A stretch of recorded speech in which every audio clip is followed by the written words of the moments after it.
ऐसे लोग सोचते हैं। बताइए, छोटे क्षुल्लक जीव भी, ब्रह्मचारी भी मिल जाएं तो पात्र का बहुमान करो ज्ञानी।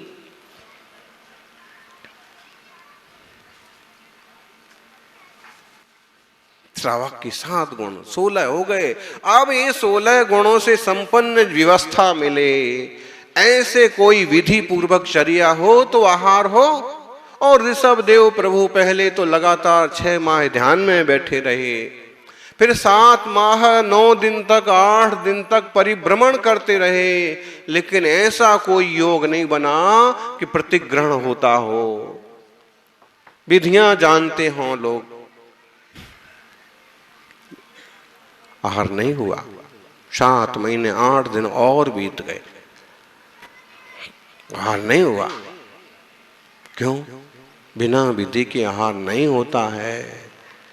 सूरज इधर से उधर हो जाए, चांद इधर से उधर हो जाए, लेकिन मुनि राजों का चारित्र इधर से उधर नहीं होता है। चर्या जो तब थी वही इस काल में पालना है।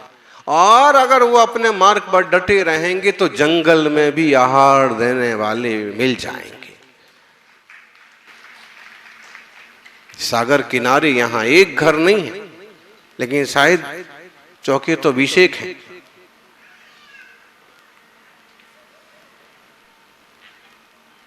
जो भी थोड़े से कम आलसी लोग हैं उनके हैं।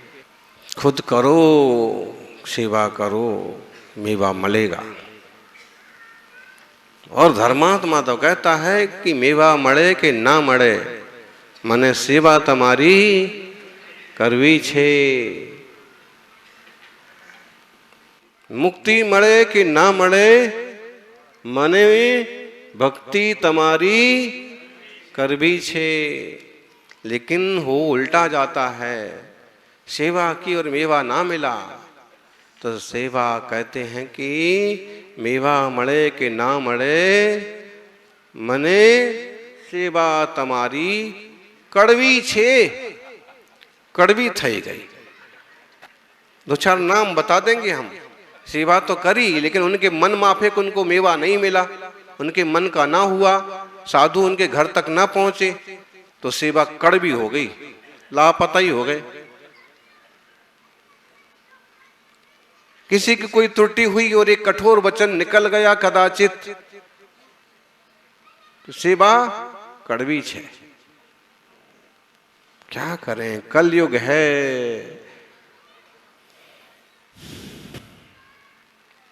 प्रशंसा 100 बार करो तो भी लोग बड़प्पन नहीं समझते हैं, और निंदा एक बार कर दो तो बुरा वर्षों के लिए मान जाते।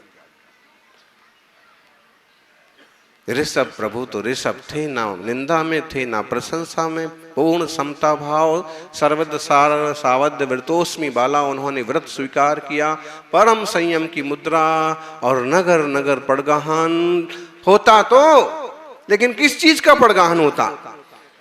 लोग अपना विचार करते कि शायद प्रभु को वस्त्रों की जरूरत है, इनके पास तो कपड़ा दिख ही नहीं रहा। हे स्वामिन, ये सुंदर वस्त्र लो, ये चीन पट्ट लो, ये रेशम के वस्त्र लो। कोई आ जाते, भगवान ये हार मुकुट ले लो आप। अब वो सब देके आए हैं, लेकिन ये आप ले लो, ये गौवंश ले लो। कुछ लोग सोचते शायद विवाह की तो इच्छा नहीं है और कन्या से शादी कर लो, लेकिन प्रभु जो सब कुछ छोड़ चुके हैं, उस बमन किए हुए की इच्छा ज्ञानी को कभी होती नहीं। बमन की इच्छा नहीं है, उन्हें तो आत्मरमन की इच्छा है। और वो चर्या को निकले हैं जो मुनिराज के मार्गों का प्रवर्तन होता रहे। वो आहार चर्या न करें। बोलो, ऋषभ देव बिना आहार के मुख चले गए होते तो आज के श्रावक तो वही उदाहरण देते, महाराज चौका नहीं लगा तो परेशान क्यों होते हो? ऋषभ देव ने भी तो एक दिन आहार नहीं किया था, आप भी वैसे ही समाधि कर लो। कोई ठिकाना नहीं है। बड़े बड़े नामधारी तक इस मामले में पीछे पड़ जाते हैं। संग है तो आहारचर्या कैसे करना, खुद का आचार विचार शुद्ध नहीं बचा तो आहारचर्या करने के लिए भी कई जगह लोगों को रोना पड़ जाता है। कैसे होगा, कौन करेगा? हमारे यहाँ तो इतने ही से घर हैं, हमारे घर में तो 2 ही आदमी हैं। अरे 2 आदमी हैं तो खाना खाते हैं कि भूखे मरते हैं? 2 आदमी भी हैं तो अपने योग्य शुद्ध आहार बनाएं और शुद्ध में ही हे स्वामी अतिथि संविभाग करो। 50 पकवान मत बनाओ। वहां कैसे हुआ देखो सुनो, विधि भले नहीं मिली, वो अपने में पक्के और लोग अपनी भूलों में पक्के। लेकिन जब राजा श्रेयांस को पूर्व भाव का स्मरण आया, क्या ओ वज्रजंग की पर्याय में वो सपना देखते हैं, जाति स्मरण होता है, अपने भाई को बताते हैं मुझे आज अपने आंगन में सुमेरु पर्वत खड़ा हुआ दिखा, सूरज उगता हुआ दिखा। महाराज सोम कहते हैं कि कुछ अद्भुत होने वाला है। और श्रेयांस को जाति स्मरण होता है, पिछले जन्मों की याद आ जाती है। यानी याद आते ही वो विचार करते हैं पिछले भव में जब ये महाबल थे तब हम निर्नामिका थे, जब ये ललितांग देव हुए तब हम स्वयं प्रभा थे, जब ये वज्रजंग महाराज थे तब हम श्रीमती थे, जब ये प्रभु वज्रजंग, जब ये ऋषभदेव वज्रजंग की पर्याय में थे और हम श्रीमती की पर्याय में थे तब हमने मुनियों का पड़गाहन किया था, ऐसे आहार हुआ था। वही याद आ गई।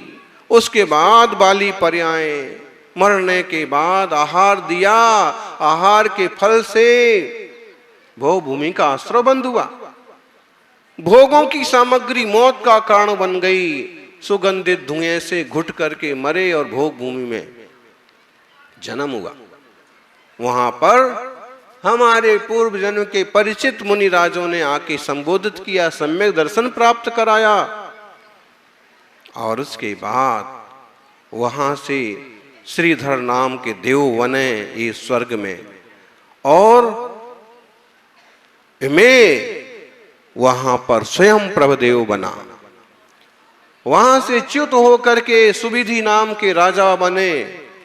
देखो ऋषभदेव तो सुविधि नाम के राजा बने, वो श्रीमती का जीव जो पत्नी था वो केशव नाम का पुत्र बन गया। संबंध जो होते हैं ऐसे चलते रहते हैं, राग के संबंध।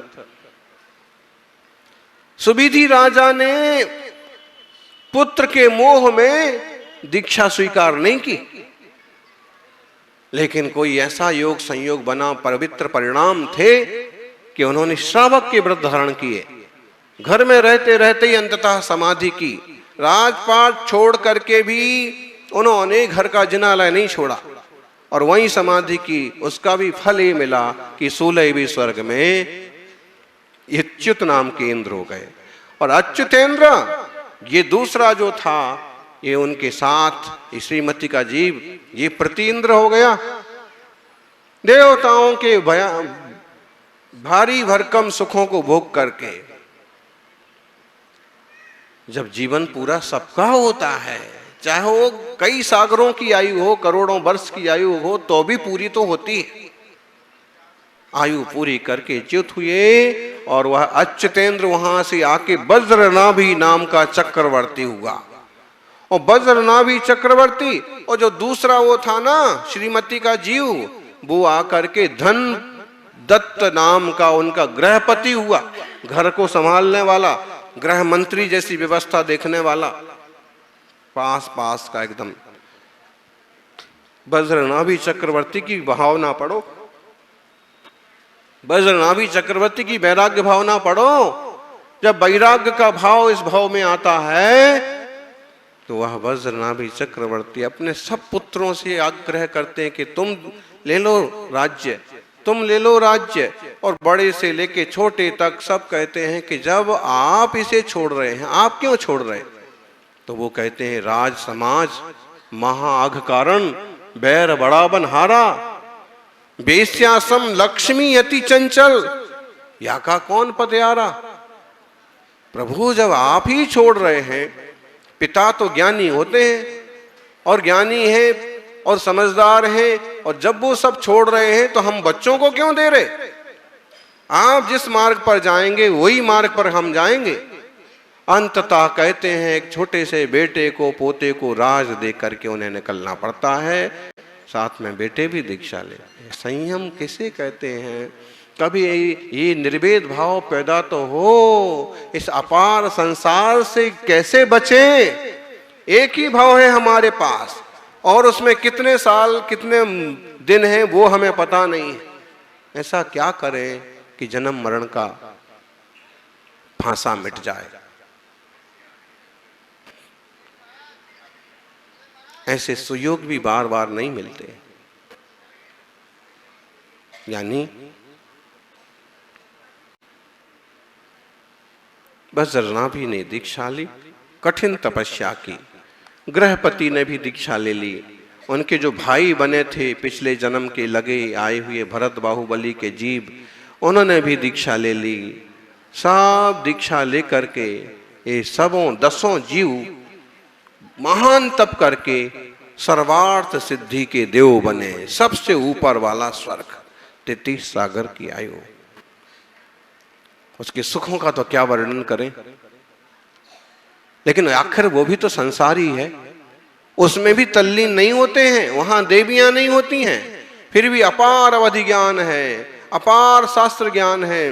तत्व चर्चा के आनंद में ही जिंदगी पूरी करते हैं। 33 सागर जितना लंबा काल। सागर का मतलब क्या? बोलो जी। सागर का मतलब यही सागर मान लो। लेकिन 100 साल में कोई एक चिड़िया एक बूंद निकाले, और जितने साल में वो खाली हो, समझ लो इतना बड़ा आयु एक सागर। कितने साल में खाली होगा? इसका गणित तो बड़ा है, लेकिन साधारण बुद्धि वालों को समझाने के लिए बताया। सागर कब खाली होगा? 100 साल में एक बूंद निकाले चिड़िया, कब खाली होगा? ऐसा बड़ा बड़ा आयुष्य है, वो भी पूरा हो जाता है। सागर भी सड़क के इधर से इधर हो जाते हैं।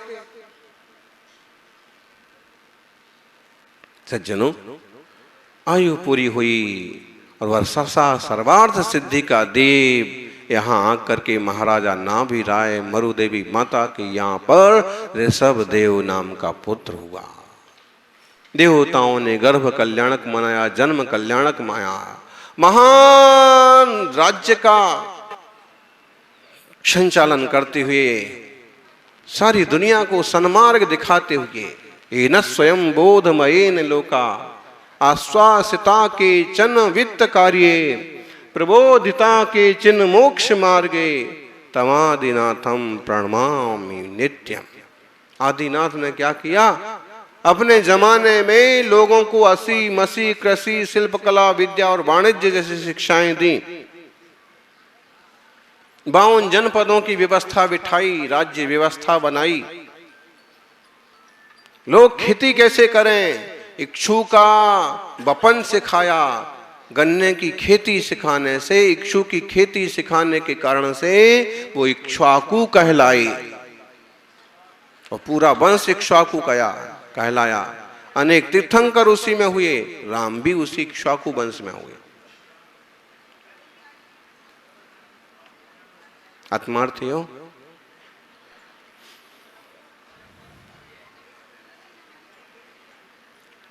वित्त कार्य में, संसार के कार्य लोगों को सिखा करके, और जब परिपाक हुआ, नीलांजना का नृत्य वगैरह वैराग्य में निमित्त बना, फिर कोई नहीं रोक पाया। उन्होंने मौन ले लिया, वैराग्य भाव स्वीकार किया, दीक्षा ली। किसी को नहीं कहा कि भैया तुम आ जाना गाड़ी लेकर के, चौका लेकर के, जैसे हम नहीं कहते हैं, गुरुजी नहीं कहते थे। फिर भी आने वाले आ ही जाते। सेवा करने वाले चाहे जंगल हो चाहे समुद्र का किनारा हो, वहां तक पहुंच ही जाते हैं। ऋषभ देव के काल में तो ये भी नहीं था, कुछ अता ही पता नहीं था, और उनने कोई मार्गदर्शन भी नहीं किया कि कैसे पड़गाहन होता है, कि कैसे विधि मिलेगी। कल एक माँ यहाँ आ गई, कहने लगी महाराज जी हमारे तरफ तो आपका पड़गाहन होता ही नहीं है। हमने उनको कहा पड़गाहन विधि से होता है, कहाँ खड़े हैं, किस ढंग से खड़े हैं, क्या विधि है, किस तरह की भावनाएं हैं। पड़गाहन हुआ राजा सोम श्रेयांश के वहां पर। वो जब ये सारा जातिस्मा उनने लगाया कि वही ऋषभ देव बने हैं, वही प्रभु हैं, तब हम लोगों ने आहार दिया था। आज मुझे इसी विधि से उनका पड़गाहन करना चाहिए। और जैसे ही भोर हुई, हलचल चालू हो गई। कहते हैं पहर सूरज चढ़ते चढ़ते शहर में कोलाहल हो गया। अद्भुत महापुरुष का आगमन हो रहा है। राजा श्रेयांश और उनके बड़े भाई सोम पड़गाहन को खड़े हो गए। भो स्वामिन नमोस्तु नमोस्तु कहते कहते गदगद स्वर से पड़गाहन हुआ। ऐसे जन्म जन्म के संबंध थे। आंसुओं से पात प्रक्षालन हुआ और भोजनशाला में प्रवेश कीजिए और केवल इक्षु रस के कलशों से पारणा संपन्न हो गया। किसी ने तपस्वी सम्राट का आहार देखा? इक्षु रस, मट्ठा, पानी। आखिर के 12 साल में यही था। उसके बाद आखिर के 9-10 साल केवल छाछ और पानी, मट्ठा पानी। उनको देख करके ऋषभ देव की याद आ जाती थी। मुनिराज ऋषभ देव की आहारचर्या मुनियों के लिए आदर्श बनी। और कल्पना करो कभी मुनियों को आहार देने का योग बने तो यही मैं ऋषभ प्रभु को आहार दे रहा हूं। गृहस्थों को तो आहार दान के पहले मुंह में पानी भी नहीं डालना चाहिए। अहो आपके आराध्य की चर्या नहीं हुई है। मान लो मास भर के उपास के बाद चर्या को निकलना है और चर्या नहीं हुई है और आप भोजन नाश्ता करके तैयार बैठे। कहीं ना कहीं भावनाओं में मंदता है। तीव्र भावना हो। ऐसे भी लोग मिलेंगे, बोले महाराज जी हम 11 बजे के पहले पानी नहीं पीते। क्यों? भले महाराज हमारे गांव में हो ना हो, दुनिया में जहां भी हो, अब साधु आहार को उठ गए होंगे, अब हम भोजन करेंगे 11 बजे के। ऐसे छोटे छोटे कुछ भी संकल्प जरूर स्वीकार करना और मुनिराज देवशास्त्र गुरु के प्रति श्रद्धा वर्धमान करना। और तीर्थंकर ऋषभ प्रभु का, वीर प्रभु का, 7 दिन में आहार करने वाले आचार्य आदि सागर जी का, आचार्य शांति सागर जी का और महान तपस्वी सन्मति सागर जी से संतों का मार्ग है। इस संतों के मार्ग पर संत चलते रहें और श्रावक इनकी अनुमोदना और सेवा करते रहें। यही मंगल भावना। जय बोलिए 24 तीर्थंकर भगवान की।